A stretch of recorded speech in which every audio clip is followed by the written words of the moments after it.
नमस्कार दोस्तों, मैं प्रतीक कंसारा आज की ऑनलाइन पाठशाला में आपका स्वागत करता हूं।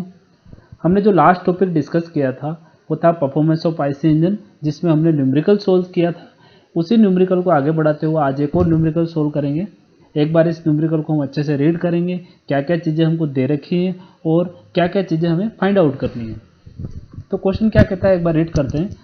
एक सिंगल सिलेंडर ऑयल इंजन जो चतु स्ट्रोक चक्र पर कार्य करता है। तो यहाँ पे एक सिंगल सिलेंडर 4 स्ट्रोक इंजन हमको दे रखा है। तो सबसे पहली चीज़ क्या होगी, आपको गिवन क्या है यहाँ पे 4 स्ट्रोक इंजन, जिसमें अपन ने परीक्षण के दौरान निम्न प्रेक्षण अंकित किए गए हैं। तो यहाँ पे जब अपन ने टेस्ट किया तो क्या क्या चीज़ें अपन ने फाइंड आउट करी, वो चीज़ क्या क्या दे रखी है। देखो, ब्रेक ड्रम का जो भार है वो 250 न्यूटन। तो यहाँ पे ये जो ब्रेक ड्रम का भार मतलब क्या है, जो हम ब्रेक डायनोमीटर यूज़ कर रहे हैं। सपोज करो अपन यहाँ जो डायनोमीटर लगा हुआ, रोप ब्रेक डायनोमीटर लगा हुआ, क्या लगा हुआ है, रोप ब्रेक डायनोमीटर। तो रोप ब्रेक डायनोमीटर में यहाँ एक स्प्रिंग होती है, स्प्रिंग से रोप होती हुई इस तरह से पूरी वेट करती है ड्रम के चारों, और इधर क्या लगाया लग जाता है, यहाँ पे वेट लगाया जाता है। तो इस हिसाब से क्या चीज़ दे रखी है हमको, ब्रेक ड्रम का भार 250 न्यूटन। तो ये वह चीज़ हमको दे रखी है। ब्रेक ड्रम का व्यास, तो ये जो ड्रम लगा हुआ है इसका जो डायमीटर है वो कितना है, 600 mm है। स्प्रिंग बैलेंस माप, मतलब यहाँ जो स्प्रिंग बैलेंस की जो रीडिंग होगी, जो फोर्स की रीडिंग आएगी वो कितनी है, 30 न्यूटन है। इंजन की गति, जो इंजन यहाँ पे क्रैंकशाफ्ट लगी है उसका आरपीएम कितने दे रखे अपन को, 450 आरपीएम दे रखे। सूचक आरेख का क्षेत्रफल मतलब एरिया ऑफ इंडिकेटेड डायग्राम, ये चीज़ हमने डिस्कस की थी। जो इंडिकेटेड डायग्राम का जो एरिया होता है वो मीन इफेक्टिव प्रेशर कैलकुलेट करने के लिए हमको दे रखा होता है। साथ ही साथ क्या दे रखी होगी, अगर मीन इफेक्टिव प्रेशर कैलकुलेट करना तो एरिया, लेंथ और स्प्रिंग कांस्टेंट या स्प्रिंग स्केल, ये सारी चीजें अपन को दे रखी होंगी। तो यहाँ तीनों चीज दे रखी है। देखो, स्प्रिंग आरेख का क्षेत्रफल स्मॉल ए 500 mm²। दूसरी चीज लेंथ ऑफ इंडिकेटेड डायग्राम कितनी दे रखी है, 70 mm। और स्प्रिंग कांस्टेंट या स्प्रिंग स्केल कितना दे रखा है, 1.1 बार पर mm। अब देखो नेक्स्ट चीज क्या दे रखी है अपन को, ये तो दे रखा है मीन इफेक्टिव प्रेशर कैलकुलेट करने के लिए। ये जो चीजें दे रखी थी वो टॉर्क निकालने के लिए। अब ये चीजें क्या दे रखी है आगे, देखो सिलेंडर का व्यास कितना दे रखा है, 100 mm और स्ट्रोक की लंबाई 150 mm। तो ये चीजें दी अपन को एरिया कैलकुलेट करने के लिए, एरिया और वॉल्यूम कैलकुलेट करने के लिए, स्वेप्ट वॉल्यूम। ये क्या दे रखी है, ऑयल की खपत मतलब mass of fuel consumed per hour कितना दे रखा है, 1 किलोग्राम पर आवर। और जो कैलोरीफिक वैल्यू वो कितनी दे रखी है, 42,000 किलो जूल पर केजी। तो ये कैलोरीफिक वैल्यू भी दे रखी है, मास ऑफ एमएफ भी दे रखा है, m.f भी दे रखा है अपन को, सारी चीजें दे रखी है। तो सबसे पहले चीज फाइंड आउट क्या क्या करना है अपन को, ब्रेक पावर, इंडिकेटेड पावर। देखो ब्रेक शक्ति, इसको ब्रेक पावर बोलते हैं। इंडिकेटेड पावर सूचित शक्ति, यांत्रिकी दक्षता मतलब मैकेनिकल एफिशिएंसी, ब्रेक तापीय दक्षता मतलब ब्रेक थर्मल एफिशिएंसी, और ब्रेक स्पेसिफिक फ्यूल कंजप्शन मतलब यहाँ ब्रेक विशिष्ट ईंधन उपभोग, इसको क्या बोलते हैं अपन, ब्रेक स्पेसिफिक फ्यूल कंजप्शन। तो सबसे पहली जो चीज़ है, मेरी जो प्लानिंग होगी वो क्या होगी, आपकी ब्रेक पावर कैलकुलेट करने के लिए।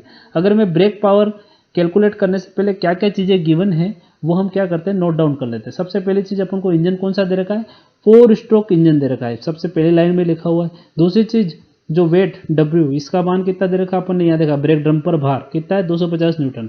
साथ ही साथ जो ड्रम का डायमीटर वो कितना है, 600 mm है, ठीक है। स्प्रिंग बैलेंस की जो रेटिंग है कितनी थी, 30 न्यूटन थी। ये दे रखा अपन को, कुछ नहीं किया। आरपीएम 450 यहाँ से उतार दिए। ये स्मॉल है जो मीन इफेक्टिव प्रेशर में काम आता है, AS/L। तो ए कितना है, 500 mm²। वहीं जो लेंथ ऑफ इंडिकेटर डायग्राम कितने तरीके, 70 mm।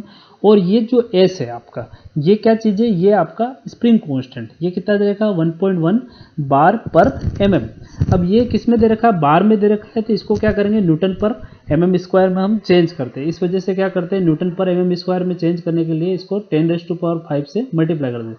पहली चीज़ यहाँ पे जो सारी हम वैल्यूज यूज़ करेंगे वो सारी वैल्यू किस में यूज़ करनी है, हमको मीटर में यूज़ करनी है। तो ये जैसे डायमीटर ब्रेक ड्रम का 600 mm दे रखा था, अगर इसको मीटर में बदलेंगे तो 1 मीटर बराबर 1000 mm होता है। इसलिए ये mm को मीटर में बदलने के लिए हम 1000 से डिवाइड करेंगे तो ये 0.6 मीटर आ जाएगा। आगे बात समझे।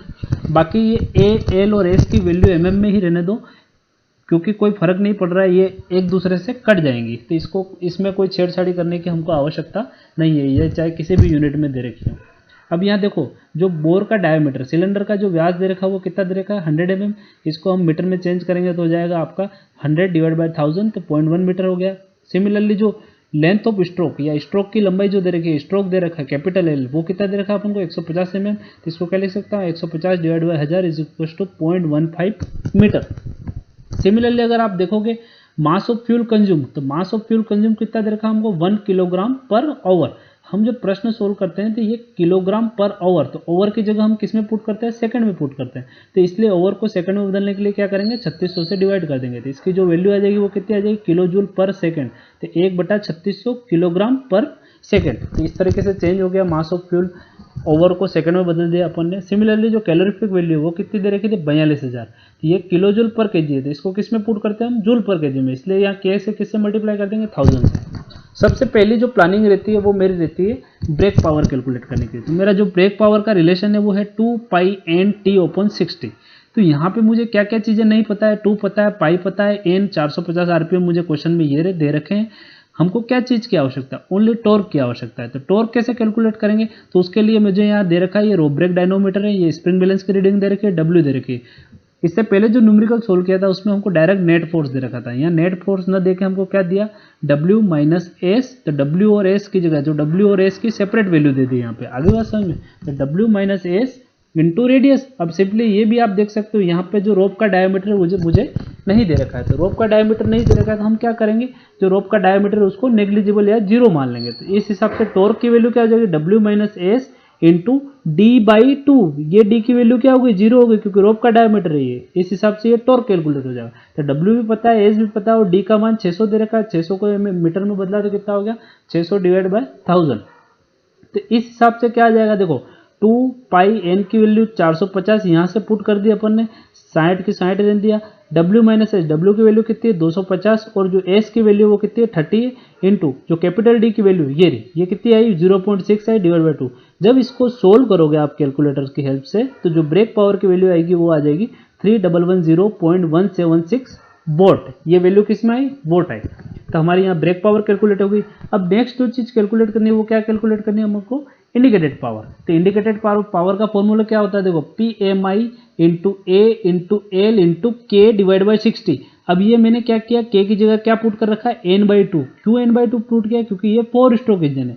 यदि ये 4 स्ट्रोक इंजन है तो 4 स्ट्रोक इंजन में जो K की वैल्यू होती है वो क्या होती है, N/2।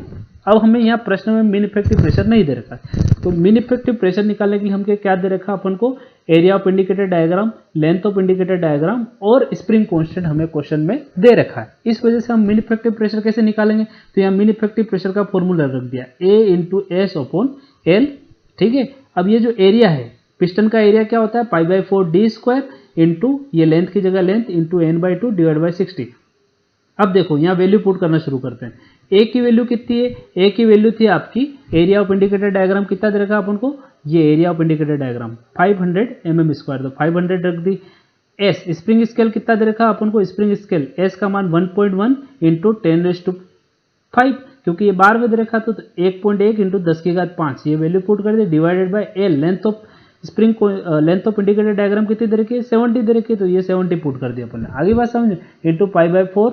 और ये जो डायमीटर है आपका वो कौन सा है, पिस्टन का डायमीटर या सिलेंडर का डायमीटर। तो सिलेंडर का डायमीटर ये रहा आपका, कितना दे रखा है, 0.1, तो 0.1 का स्क्वायर कर दिया, into length of stroke. Length of stroke कितनी दे रखी है, देखो स्ट्रोक लंबाई 150 mm, इसको मीटर में बदलेंगे तो कितनी आएगी, 0.15 मीटर। इसकी वैल्यू यहाँ पुट कर दी, इंटू एम। आरपीएम कितने दे रखे हैं उनको क्वेश्चन में, 450 दे रखे हैं, 450/2 करेंगे डिवाइड 60। जब इस पूरी इक्वेशन को आप कैलकुलेटर की हेल्प से सोल्व करोगे तो आपको इंडिकेटर पावर कितनी मिलेगी, आपको 3471.179 वोट। ये किस में मिली हमको, वोट में मिली। जब ब्रेक पावर निकल गई, इंडिकेटेड पावर निकल गई, तो हम क्या निकाल सकते हैं, मैकेनिकल एफिशिएंसी भी कैलकुलेट कर सकते हैं। तो मैकेनिकल एफिशिएंसी क्या होती है आपकी, it is the ratio of brake power to indicated power. हम अच्छी तरीके से जानते हैं। तो ब्रेक पावर की वैल्यू ये रही 3110.176, और इंडिकेटेड पावर की वैल्यू कितनी होगी, 3471.179। जब इसको सोल्व करोगे तो आपके पास जो ब्रेक पावर आएगी वो आएगी 89, मैकेनिकल एफिशिएंसी जो आएगी वो आएगी 89.599%। तो ये मैकेनिकल एफिशिएंसी होगी। आगे बात समझ। सिमिलरली अपन क्या नेक्स्ट जो फाउंड आउट करना हमको, ब्रेक तापीय दक्षता, इसका मतलब होता है ब्रेक थर्मल एफिशिएंसी। तो NBTH का फॉर्मूला क्या होता है, brake power upon m.F into CV। तो ब्रेक पावर हमने कितनी कैलकुलेट करी, वॉट में 3110.176, तो ये वैल्यू पुट कर दी। अब बात आती है m.F की। तो मास फ्लो रेट क्वेश्चन में दे रखी है अपन को 1 किलोग्राम पर आवर, तो इसको सेकंड में बदलित कितनी आई, 1/3600 किलोग्राम पर सेकंड। ओवर को 1 घंटा बराबर 3600 सेकंड होते थे। इस वजह से जहाँ घंटा लिखा हुआ तो वहाँ क्या कर दिया अपन ने 3600 सेकंड लिख दिया। इस हिसाब से 1/3600 वैल्यू किसकी हो गई, m.f की हो गई। CV कैलोरीफिक वैल्यू, इसको ऊष्मीय मान बोलते हैं हिंदी में। तो कैलोरीफिक वैल्यू कितनी दे रखी है अपन को, 42,000 किलो जूल पर केजी। इस हिसाब से 42,000 और किलो जूल का जो किलो था उसका 1000 हमने और पुट कर दिया। इस वजह से जूल पर केजी में अगर इसकी वैल्यू पुट करते हो, यहाँ से उठा के यहाँ रखी तो ये रख दी। जब इसको सोल्व करते हो तो आपके पास वैल्यू आती है 0.2665। ये तो आई मेरी वैल्यू। अगर इसको परसेंटेज में चेंज करते थे इंटू 100 करेंगे तो इस हिसाब से इसकी परसेंटेज वैल्यू कितनी हो जाएगी, 26.65% या 26.65% आ जाएगी। आगे बात समझ में। अब हमको निकालना है ब्रेक स्पेसिफिक फ्यूल कंजप्शन। यहाँ पांचवा जो पूछा अपन को ब्रेक स्पेसिफिक फ्यूल कंजप्शन। तो ब्रेक स्पेसिफिक फ्यूल कंजप्शन कैसे निकालेंगे, तो ब्रेक स्पेसिफिक फ्यूल कंजप्शन क्या होता है आपका, m.f अपॉन ब्रेक पावर। मैं पहले भी बता चुका हूं, जब ब्रेक स्पेसिफिक फ्यूल कंजप्शन निकालते हैं तो m.f या मास फ्लो रेट की जो वैल्यू है वो हमें किलोग्राम पर ओवर में पुट करनी है। आगे बात समझ में। और जो ब्रेक पावर है उसको किलोवाट में पुट करनी है। आगे बात समझ में। इस हिसाब से क्या हो जाएगा, जो m.f की किलोग्राम पर ओवर में वैल्यू कितनी है, ओनली 1, तो 1 पुट कर दी। और ये हमने वाट में कैलकुलेट करी ब्रेक पावर। तो इसको किलोवाट में बदलने के लिए क्या करूंगा, मेरे को 1000 से डिवाइड करना पड़ेगा। इसलिए 31100.176 था। इसको वाट में बदलने के लिए क्या किया, किलोवाट में बदलने के लिए 1000 से डिवाइड कर दिया। जब इसको सोल्व करोगे तो इसकी वैल्यू आएगी 0.3215 किलोग्राम पर किलोवाट ओवर। तो यहाँ हमने क्या किया, ये सारी वैल्यू कैलकुलेट करी। और क्या किया हमने, जो पहली प्रॉब्लम जो डिस्कस की थी उसमें क्या किया था, हमको जो मीन इफेक्टिव प्रेशर था वो डायरेक्टली दे दिया था। साथ ही साथ ये जो नेट फोर्स था वो भी क्या किया था, डायरेक्टली दे दिया गया था। बट इस प्रॉब्लम में क्या है, नेट फोर्स की वैल्यू नहीं दे रखी है, एस और डब्ल्यू का मान अलग अलग दे रखा है। साथ ही साथ जो मीन इफेक्टिव प्रेशर था उसकी वैल्यू भी न दे के क्या किया उसने, area of indicator diagram, spring constant की वैल्यू और लेंथ ऑफ इंडिकेटर डायग्राम दे के हमको क्या किया, मीन इफेक्टिव प्रेशर का फॉर्मूला यूज करके हमने मीन इफेक्टिव प्रेशर कैलकुलेट किया। और हमने बाकी सारे पैरामीटर उस बिहाफ पे हमने कैलकुलेट करते हैं। आशा करता हूँ आप ये न्यूमेरिकल अच्छे से समझ पाए होंगे। धन्यवाद। जय हिंद, जय भारत।